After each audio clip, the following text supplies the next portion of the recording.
Il reste un jour et demi à ce vote. Les membres du Parti québécois, avec enthousiasme, font leur devoir de membres du Parti québécois. Il y a maintenant près de 50% des membres qui ont voté.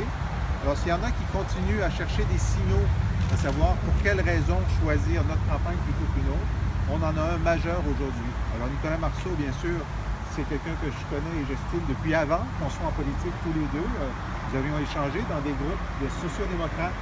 C'est là qu'on s'était rencontrés. Nous partagions ensemble aussi la critique des néolibéraux. On avait fait quelques travaux conjoints ou convergents, on peut dire ça comme ça.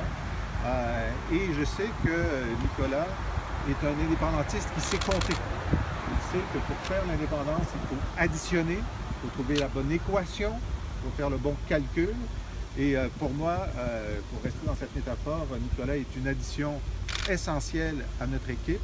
Et avec lui, avec Alain Terrien, qui est l'autre porte-parole économique de l'opposition du Parti québécois. Donc les deux porte-paroles économiques sont avec moi, avec nos collègues. Carole qui est absente parce qu'elle est dans son comté en ce moment. Je pense que Nicolas fait en sorte que le compte est bon. Le compte est bon pour l'équipe Lisée. Je pense que le compte est bon pour la démonstration que nous devons faire, que pour l'indépendance, c'est la proposition que nous faisons qui est la meilleure. Voilà. Oui, merci Jean-François. Écoutez, donc, il me fait plaisir d'être ici aujourd'hui pour appuyer Jean-François Lisée. Les raisons de mon appui sont nombreuses. Premièrement, évidemment, vous le savez, Jean-François est un homme d'idées, un homme qui, en particulier, est ouvert aux idées nouvelles. Deuxièmement, Jean-François est un côté stratège que j'aime beaucoup. Je dois le dire, c'est quelqu'un qui réfléchit, qui anticipe le contexte politique, qui anticipe ce que feront les autres partis. Jean-François aussi est un homme audacieux et moi je pense que le Parti québécois a besoin de faire preuve d'audace pour la suite des choses.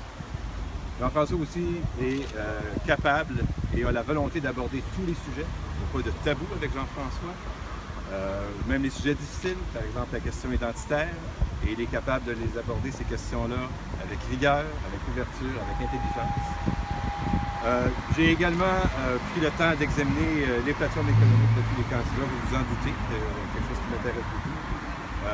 J'ai eu énormément de plaisir à lire la plateforme de Jean-François, qui contient beaucoup d'idées nouvelles, et puis qui s'inspire aussi, il faut le dire, de la politique économique que nous avions déposée à l'époque au gouvernement. Des éléments que Jean-François avait plaidé beaucoup à l'époque, je me rappelle, et avec lesquels je suis évidemment en parfait accord. Et peut-être pour compléter, Jean-François, évidemment, comme moi, est un authentique indépendantiste. Jean-François a mis sur la table une proposition que je crois être la meilleure dans le contexte actuel. Une proposition qui va permettre de rétablir la confiance avec les Québécois, de régénérer le Parti québécois, de nous faire avancer et qui va permettre au Parti québécois de former le prochain gouvernement et de réaliser l'indépendance du Québec à terme. Alors, ce sont les raisons pour lesquelles j'appuie Jean-François.